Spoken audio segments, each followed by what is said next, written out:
welcome to the Metal Forge. I'm Brandon Green. I'm Benfo. All right, today we're going to talk about blackened death metal, like it's a spice. Cajun blackened. No, it's not really that at all. But this is kind of what would an Australian spice be? Like, does Australia have like its own like spice or something like that? There's shrimp on the Barbie. There you go. So I don't even know what that means. This is something that you might find at like an authentic Outback steakhouse. Yeah. Not at all.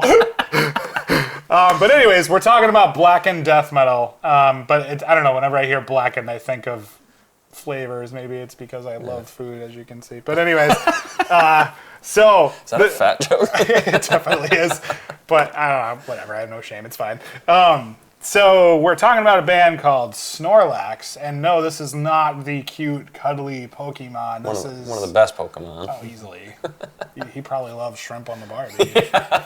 I bet you could find Snorlaxes in Australia. Oh yeah, probably somewhere in the all the terrifying creatures that are there.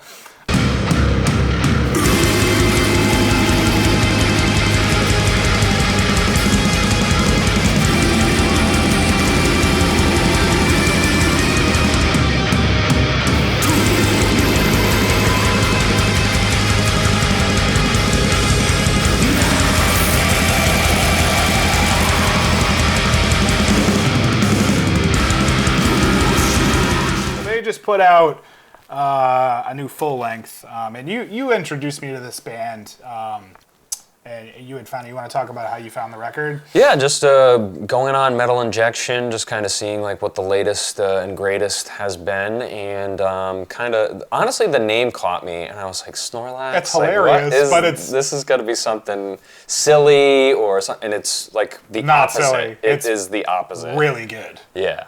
This is album art by Necrofrost, and when you look at the album art, it's so reminiscent, and I think this is a theme that we kind of talk about, is like album art matching the music. And this is a great example of really album awesome. art matching the music. Like it feels like you are in like this cave with the vocals just drenched in reverb. Like it feels like you're like sharing this cave with like this demon or something like that.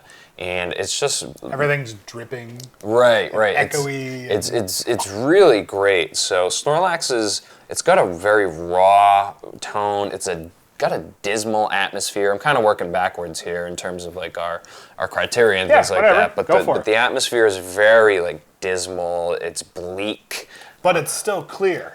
It is, yeah. The production and everything like that is great. Yeah. Drums are clear. You know, everything is. It's not like your typical like raw release, even though it still is kind of raw. Mm-hmm. You know, it kind of plays at that line a little bit. Yeah, it toes the line for sure. Yeah. So this is a one-man project, as we said, from Australia, a gentleman named Brendan Auld. There's a lot of these musicians are not only songwriters and musicians, but they're also their own engineers, which is really, really cool. Instead of like going to a studio and like having to like talk with the engineer, like, oh, this is what I want to sound like and blah, blah, blah. Like, you know in your mind, like, what exactly you want to sound like. And definitely. It's really nice to see guys like Brendan Auld from Snorlax. Black Blood Audio is where he did all the recording, mixing, all that stuff. Mm-hmm. We're talking about the full length called 2, and it's on 2.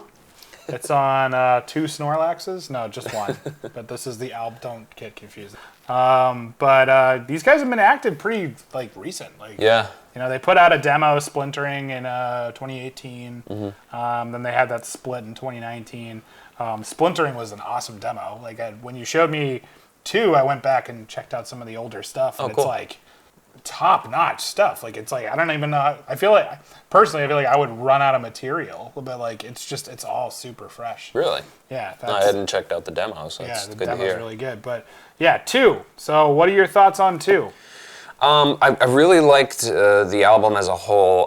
The first half of the record is very punishing. It's like got that kind of relentless sort of blackened death metal sort of vibe. And then I really like pacing is something that's really important to me. Me too. And this is a relatively short record. I think it clocks in maybe 27, 28 minutes. It feels like that's what it should be, though. Yeah. It could be a little longer. I was going to say, I kind of left wanting more because I think the music is so good, and it's so well written, but it feels like it's a little bit longer, which is, it's kind of a contradiction. It's kind of a paradox because the runtime is short. It's 28 minutes. But the way that the album kind of breaks with my favorite song with the Chains of Iron Oppression. That's my favorite. That's really where the album tune. just like hits you like right in the face with the atmosphere, with the vibe. It kind of goes like from like this like kind of blistering style, and then it kind of dips into a more of like a mid-pace kind of thing. The melody is so catchy in that song. It's a really, really great song.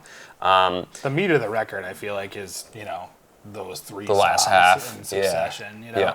the intros are great, and you know, it's the song titles are definitely reminiscent of what the cover's trying to convey in terms of what the author's going for here. But like those three songs, Chaos of Iron Oppression, Mind of Maggots, and Encapsulated Apocalypse, those are just banger tunes. Yeah, for sure. And they go back and forth between just like you said, blistering, really crazy, fast, awesome black metal riffs, but then kind of going into like a more slower, like vibed out, like sonic catharsis, awesome thing that they do. And the vocals are just totally drenched in effects, but it works really well with what they're trying to do. It does. And I mean, something we look for in our releases is sonic quality. And I feel like that's something that, you know, Brendan has really captured here on this release in terms of purposely going for something that's like clarity in the actual music itself, but the vocals sound monstrous and like demonic, cavernous and demonic, and they just sort of like wool around the music, and it kind of makes this big evil Snorlax. Yeah. Yes, it sounds like an evil Snorlax singing, basically. Yeah. I really enjoyed this. Who would you say like this would be for fans of? I had a really hard time with this. Yeah, me too. Pinpointing exactly what. Because it's a really unique release. Yeah.